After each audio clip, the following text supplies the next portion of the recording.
Our oceans are ruled by a race of giants.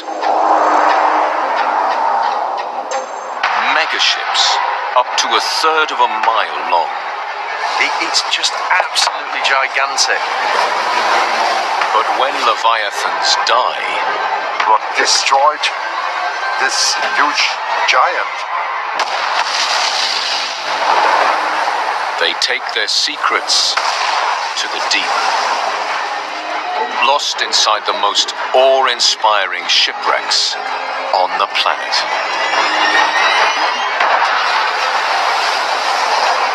Imagine if we could empty the oceans, letting the water drain away to reveal the secrets of the sea floor.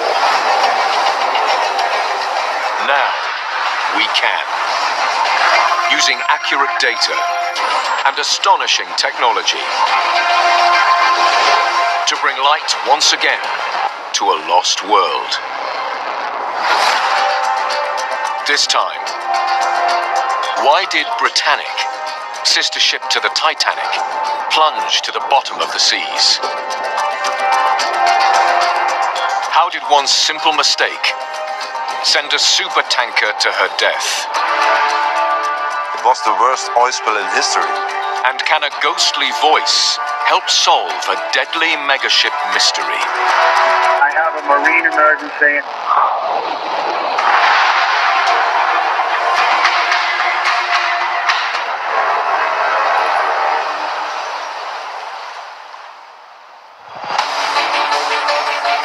Few of us see it, but we all depend upon it. A vast global network of megaships. Ocean shipping is the lifeblood of the world economy today. Over 90% of world trade is carried on the water. Over the last 40 years, carrying capacity has tripled to almost 2 billion tons. Shipbuilders are locked into a race. Bigger ships mean cheaper transport costs and lower prices for consumers. In shipbuilding, there's always been this desire to build bigger. And the ships of today are giants of the sea. A century ago, ocean giants don't carry cargo. They carry passengers. In the golden age of the ocean liner. And the biggest of them all is the Titanic. When she tragically sinks in 1912, improvements are made to her sister ship, the Britannic, launched just 2 years later. She's the same length as Titanic, but 18 inches wider. However, before Britannic can carry a single paying passenger, World War I begins.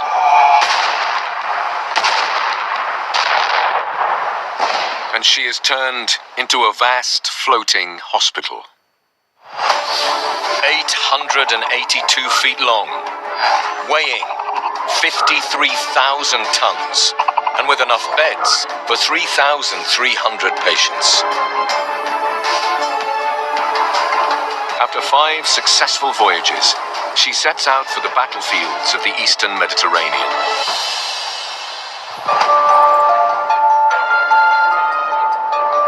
Steaming towards the British naval base at Mudros, traveling in the Kier Channel.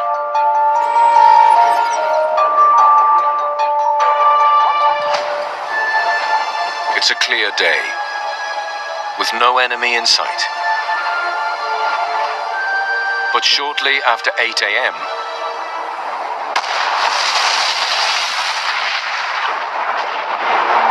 she sinks in just under an hour.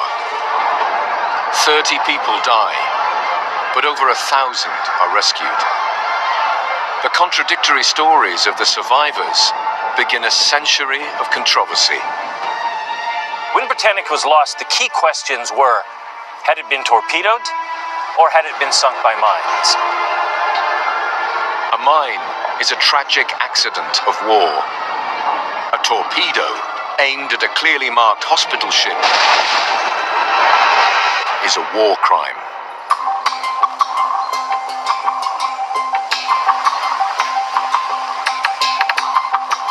There was always a mystery about what really happened to the Britannic. Historian Simon Mills believes hard evidence may lie in the waters off Kea Island in Greece, 400 feet down.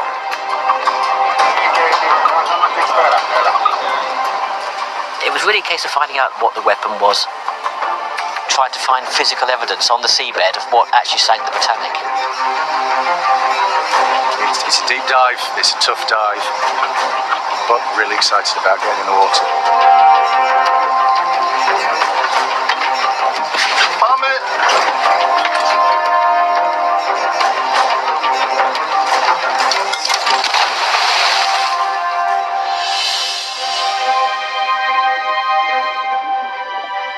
Below the surface, a lost world, and a wreck of startling proportions.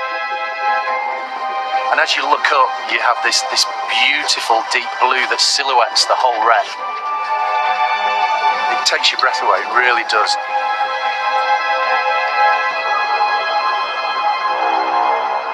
Divers only ever see a small fraction of this lost giant. It's absolutely massive. She's the largest liner on the seabed, and as a result, when you're diving on her, you just cannot see everything. But now, we can drain away the Mediterranean and see Britannic in full.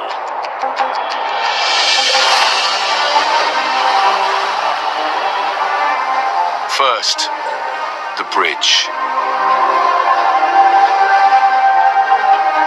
Then the bow, lying on its side.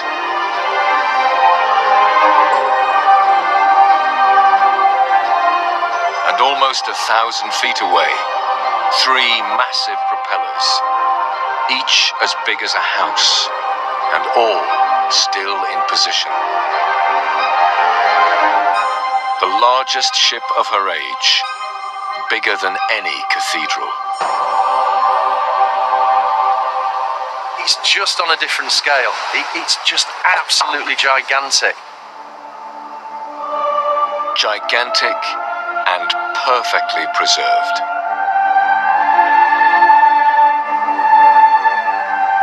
You can compare it to the Titanic, which is broken in half, twisted, mangled, and in a terrible condition, really. Whereas Britannic, you will actually find that everything is practically as it was on the day she sank.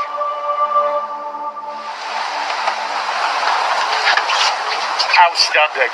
Absolutely outstanding. So what really sank her?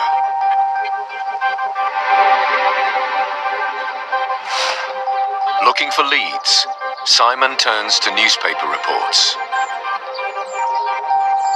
Which was very, very big headlines for several weeks after that the Germans allegedly had torpedoed an innocent British hospital ship. 2 eyewitness accounts speak of a deliberate attack, with torpedo tracks spotted in the water moments before the explosion. In 1916, attacking a hospital ship runs against all accepted rules of war. So is this really the site of a war crime? The drained wreck site reveals evidence no diver could ever see. Face down on the ocean floor, a deformed section of the ship's hull, probably 40 feet long and 8 feet wide, where steel plates are bent inwards. Clear evidence of a devastating explosion on the outside of the ship. What weapon could create this type of blast damage?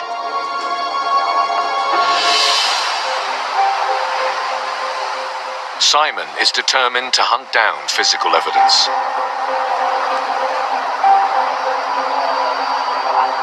Using a submersible, he scours the seafloor, focusing on a spot half a mile from the wreck site. the area where the explosion was reported.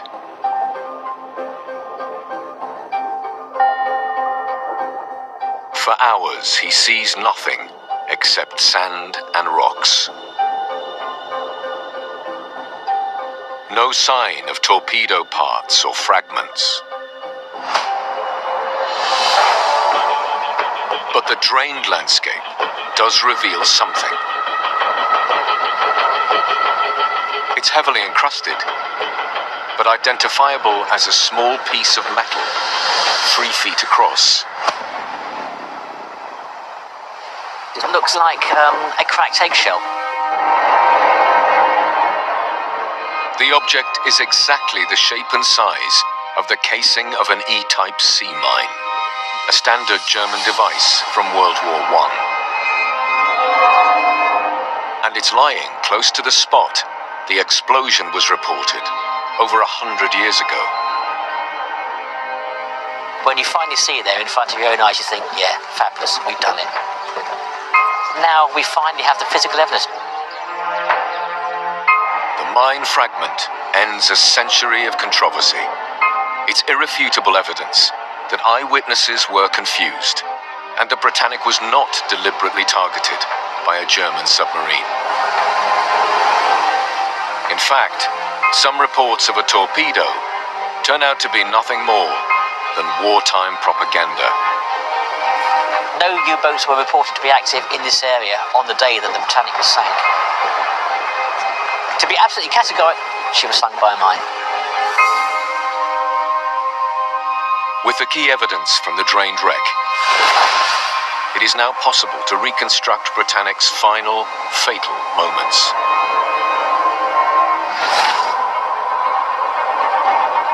She steams through the Kiel Channel, on her way to pick up thousands of injured soldiers. She strikes the mine, probably laid 3 weeks earlier by a German U-boat. There was a huge, massive bang. The ship shook literally for about 30 seconds. The explosion smashes in the starboard side. Water floods into a boiler room. With so much of the hull opened to the ocean, Britannic was doomed. The damage is far more extensive than that which sank the Titanic. And Britannic is quickly overwhelmed. Another boiler room floods, and another, until the massive ship reaches its buoyancy limit, sealing its fate.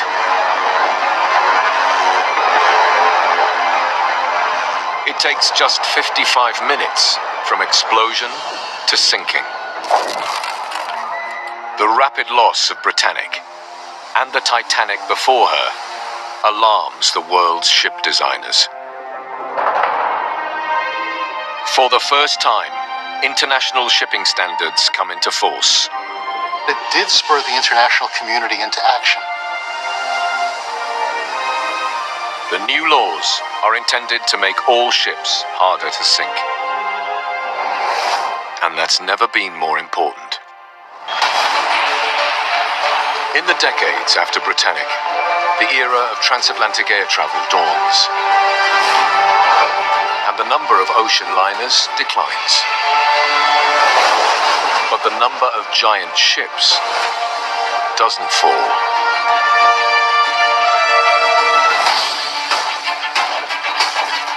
There are new cargoes, one above all: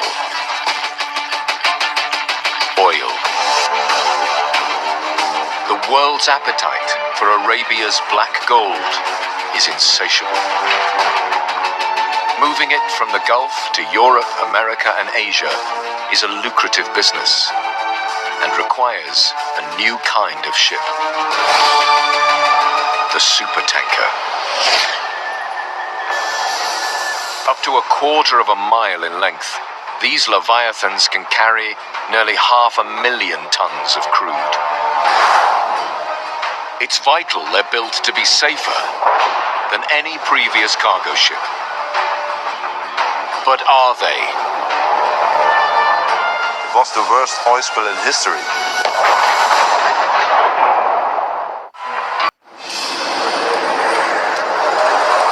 The 1,100 feet long oil supertanker Amoco Cadiz is in the English Channel,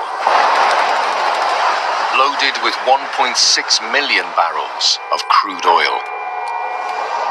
The colossal ship is traveling from the Persian Gulf to Rotterdam. When off the coast of Britannic, France, she hits heavy seas and sinks, spilling her entire load across the coast of northwestern France. Amoco Cadiz is the world's first great supertanker shipwreck disaster. What makes it important is it's not loss of human life, it's the amount of oil on a coastline. The images of oil-covered birds flashed around the planet. The cleanup alone costs the oil company $200 million. But how did an almost new supertanker simply break apart? 2 miles off the coast of Brittany, an expedition is underway, led by diver Christoph Gerrick. We are here to investigate the wreck. We are trying to work out what happened. While Christoph searches underwater, a survey team scans the seabed with side-scan sonar for the very first time. The Amoco Cadiz is a really big ship. It's never been scanned before. So we're going to be the first people to actually see it.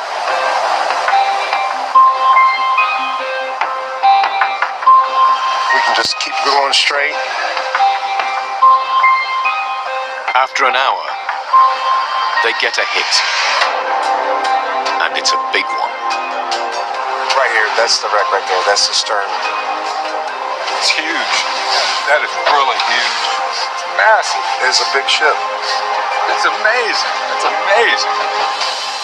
The sonar data offers a tantalizing top-down image of a large section of the hull. Using the scan as a guide,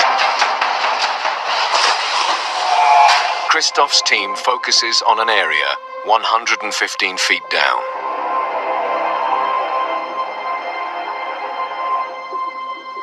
It's an exciting experience to dive the Amoco because it's just so huge. It is a big wreck. It's maybe the biggest wreck in the world.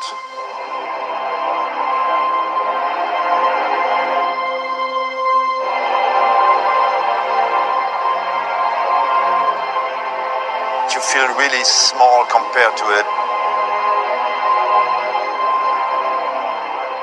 Inside, the tanker is like in a big cave. You never know where it ends.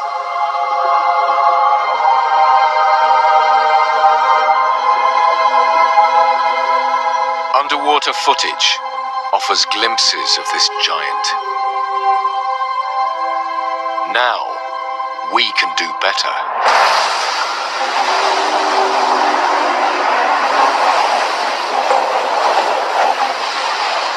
And slowly, a lost behemoth emerges into daylight.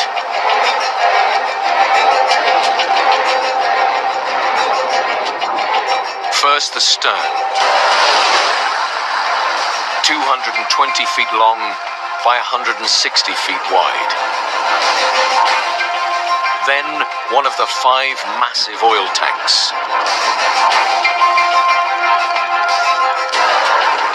Finally, the bow, disappearing into the sand.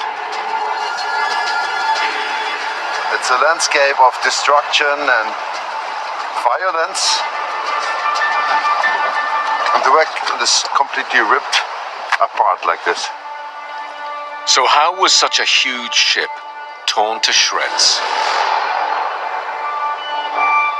The drained wreck provides a key piece of evidence.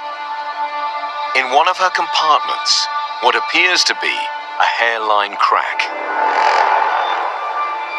And there's more. All across the hull, larger sections cracked open. A closer look reveals why. A metal skin, only 1.5 inches thick. A skin that once encased over 200,000 tons of oil. To me, it's very surprising that such a big ship has such a thin hull. The Amoco Cadiz may be nearly as big as the Empire State Building, but her hull is paper thin. It's a crack which destroyed this huge giant.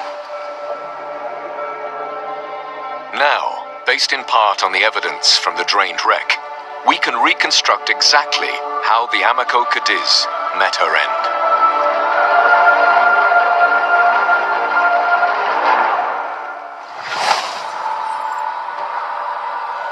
The enormous tanker hits a force 10 gale, with winds of 60 miles per hour and waves up to 40 feet high. A powerful wave slams into the rudder, smashing apart the steering gear, making the 1,100-foot-long ship impossible to control. Over the next 12 hours, the Amoco Cadiz is pushed ever closer to Brittany, notorious for its jagged, rocky coastline. Finally, at 9:04 in the evening, the inevitable happens. One tear,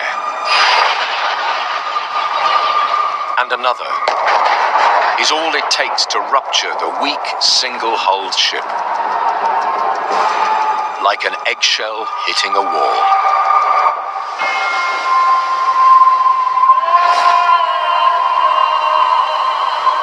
There are no human casualties.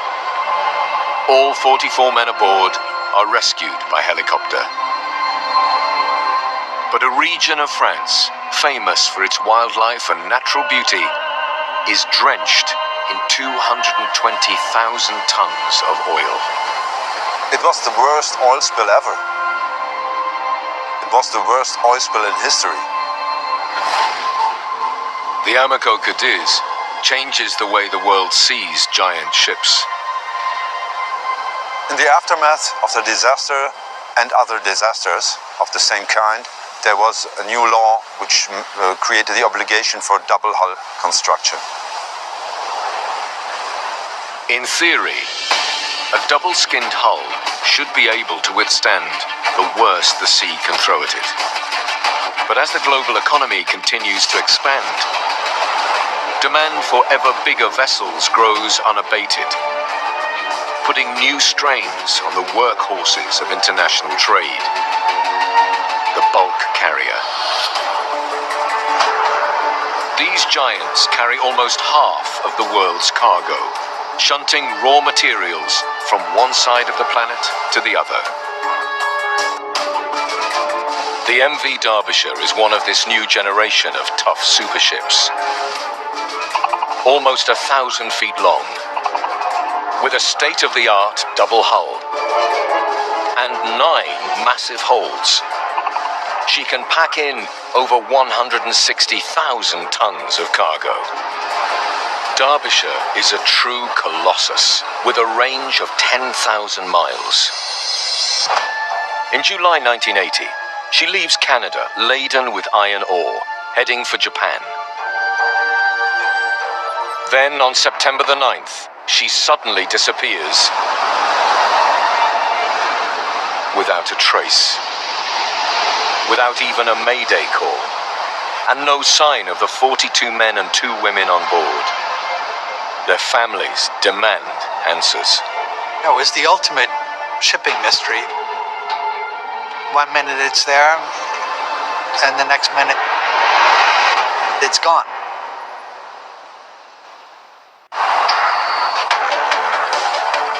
Shipwreck hunter David Mearns is looking for a lost giant, the MV Derbyshire. It was a ship lost without trace.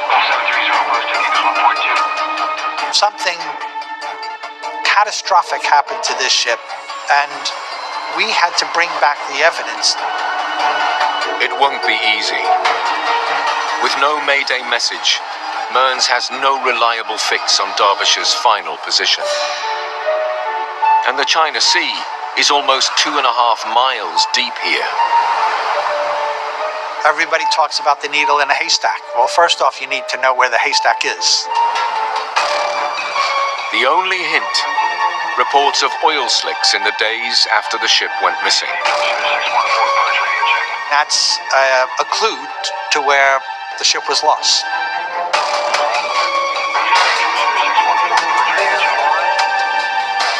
Using sonar and gut instinct, Mearns scans the area for days. Without success. Finally, on day 3. Okay, we've got a large target. They spot something. We see this great big structure in front of us, and we're moving into it very, very slowly. And we're counting down to this object.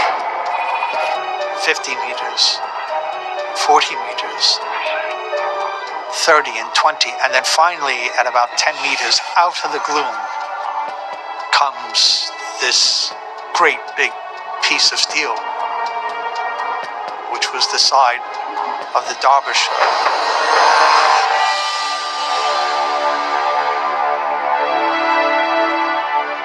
And that was it.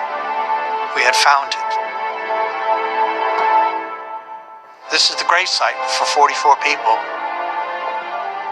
The underwater cameras pick out pieces of twisted metal. Now, as the deep oceans drain away, we can reveal the full scale of this lost giant. For the first time in nearly 40 years.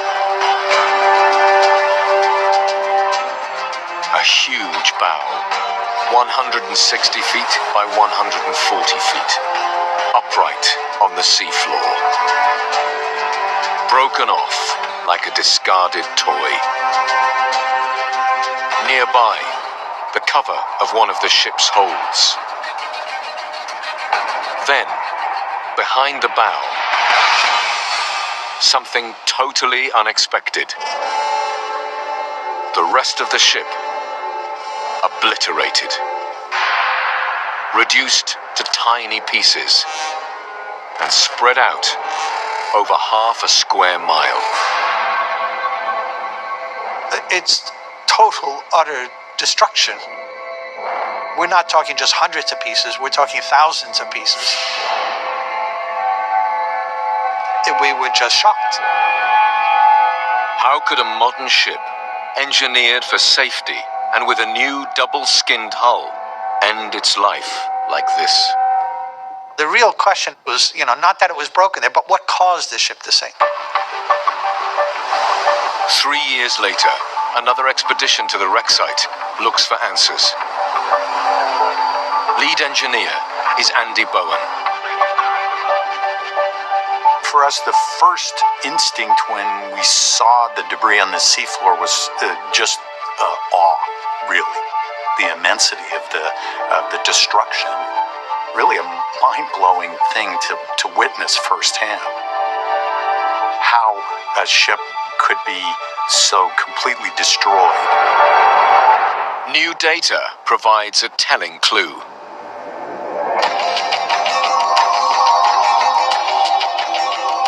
All around the bow, there are air vents. Closer inspection shows they are open. Their covers ripped away. Water could have entered here, flooding this section of the ship. And if the bow was flooded, the whole vessel would become increasingly vulnerable, dragging her down lower and lower into the sea. This may explain why she sank, but not why she is in fragments on the seafloor.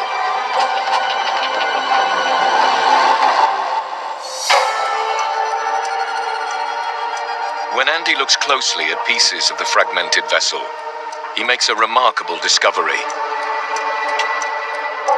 All along the edges, tiny, brittle fracture patterns. Evidence that an explosive force has blasted the hull apart.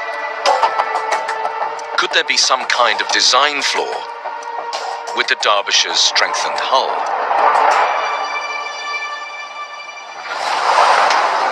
The answer lies in the strange effects of the sea on a sinking double-hulled ship.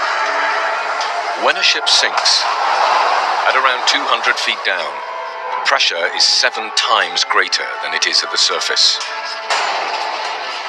Most ships implode as they pass this critical point, but a double-hulled ship behaves differently. As it crushes down, air trapped inside the empty spaces and voids is violently compressed. Pressure builds until it's strong enough to blow the hull apart with a force equivalent to 16 tons of TNT. It's a phenomenon known as implosion-explosion, and takes only a matter of seconds. It's like taking a balloon and popping it. Only this effect can explain the Derbyshire's scatter pattern on the seabed. Yet it doesn't explain why she sinks so quickly. However, using all the evidence, it's now possible to recreate the Derbyshire's exact fate in frightening detail.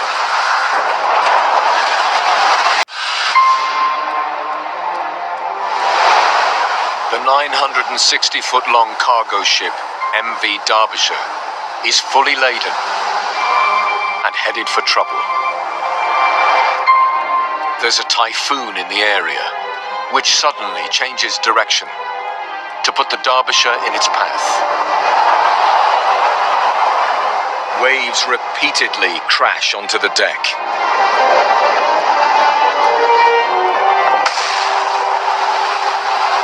Knocking the ventilator covers off the front of the ship. Seawater slowly fills a storage area inside the bow, gradually tilting the whole vessel nose down into the stormy seas. At this point in time, the bow is full and waves are rolling up the deck of the ship. Through the night, the ship is dragged lower and lower into the water. But in the chaos of the storm, the crew don't notice. Then, total disaster struck. A massive rogue wave, possibly as high as 90 feet, smashes in the hatch cover of hold number 1, filling the hold with thousands of tons of water. With this extra weight, the Derbyshire is now sinking fast. As she goes down, the hatch covers of her other holds are exposed to the raw power of the sea. It is a lot like an underwater bomb going off. Hold number 1 completely floods. The others follow swiftly in a deadly domino effect. The vessel is being filled with water and being pulled down by the bow. In just 2 minutes, she is gone. The crew had no time to react, no time to send out a mayday. There are no survivors, and no sign that any lifeboat is ever launched.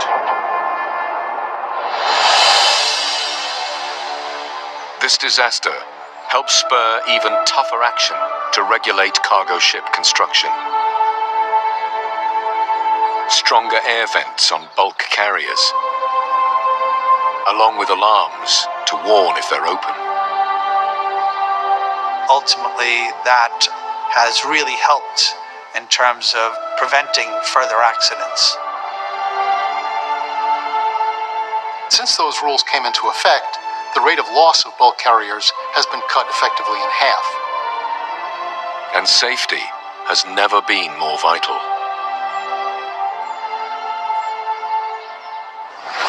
The decades after the Derbyshire tragedy witnessed the most important revolution in shipping for centuries: containerization. Container ships changed the world. These ships are a crucial cog in globalization, a massive increase in international trade links. Today, the biggest container ships can carry over 20,000 standardized containers. These vast floating warehouses can be controlled by fewer than 30 people and use high technology to plot the safest and most fuel-efficient routes. But they're not infallible.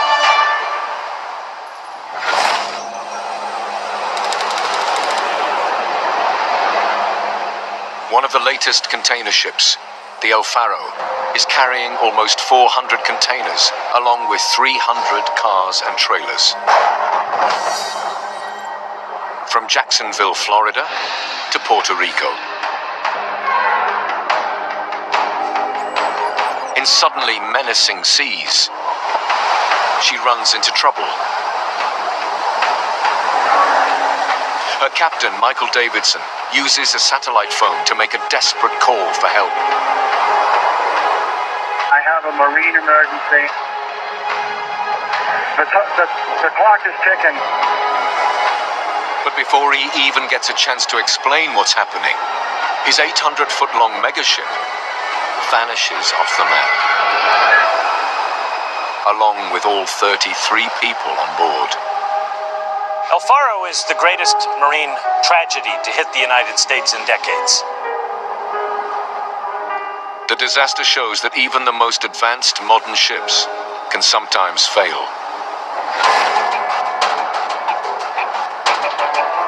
NTSB investigator Eric Stolzenberg is on a mission to find out why.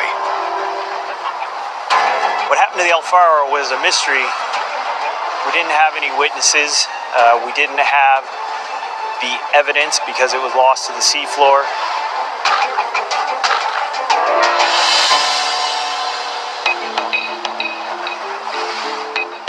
Eric locates the wreck using its last known GPS position.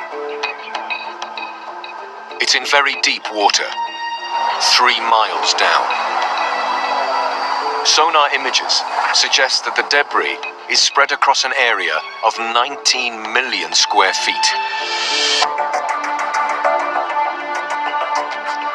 Andy Bowen, once again the lead engineer, is eager to retrieve the ship's VDR, or Voyage Data Recorder.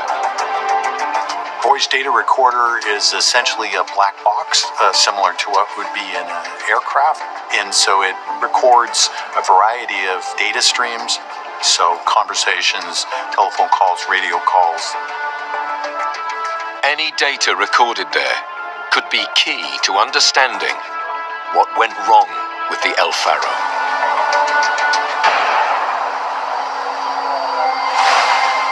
First, the team need to confirm the wreck's identity. They use a camera-mounted unmanned vehicle. As it descends, it begins to pick up ghostly images.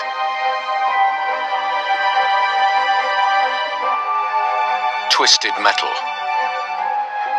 And then, unmistakable evidence.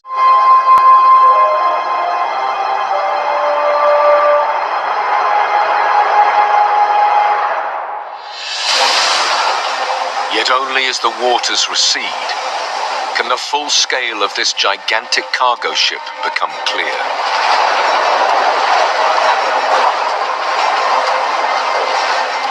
A true leviathan of the deep, 800 feet long, standing upright as if still in harbor. Surrounded by dozens of containers. A scene of utter devastation. It was a stunning sight. Almost a blast zone of disturbed seafloor. Working with the US Navy, they immediately start searching for the VDR black box, ordinarily attached to the ship's communications mast. But the mast has been ripped away. And in a debris field as vast as this, finding it won't be easy. The VDR is only about the size of a basketball, 7 inches by 8 inches. It's a small cylinder. Can the team track it down and use its data to understand what happened here?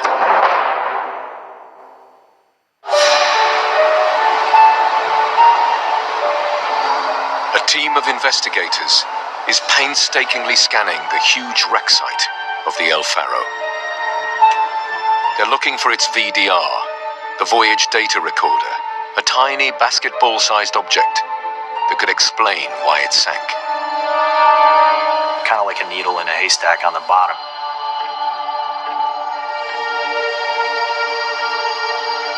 After 5 days, with search time running out, they spot something glinting in the ROV's lights. It was just enough to catch somebody's eyes, and so we drove in that direction. It's a third of a mile from where it should be. The water's murky, and the ROV moves slowly. But as soon as the object comes into view, it's clear. This is the VDR. The light is from its reflective tape, shining back at the cameras. There was a tremendous relief for everybody because that was a major, major objective. After a year on the seabed, does it still contain its vital data? The investigators start by replaying the voice recordings. I have a marine emergency. We had a hull breach. A scuttle blew open during a storm. Yeah, it was difficult to listen to the VDR. We've lost the main propulsion unit. The engineers cannot get it going. We know how it ends, but they don't. Oh, man.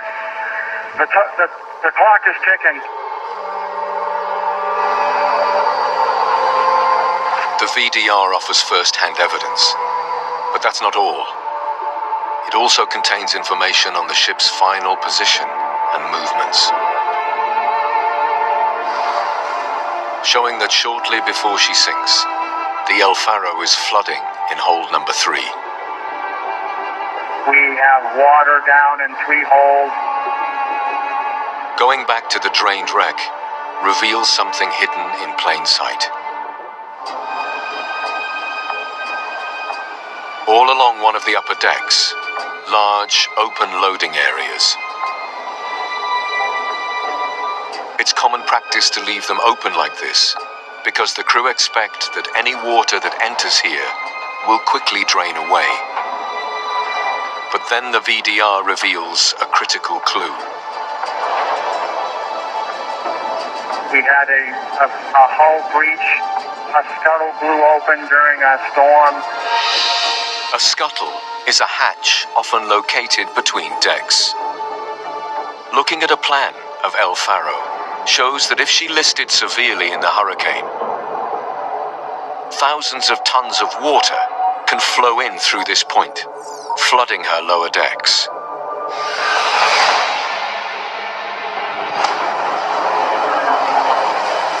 Cars in the hold break free and strike water inlet pipes, increasing the flooding. Data from the VDR clinches it. The El Faro is listing as much as 18 degrees amid hurricane-force winds and mountainous waves.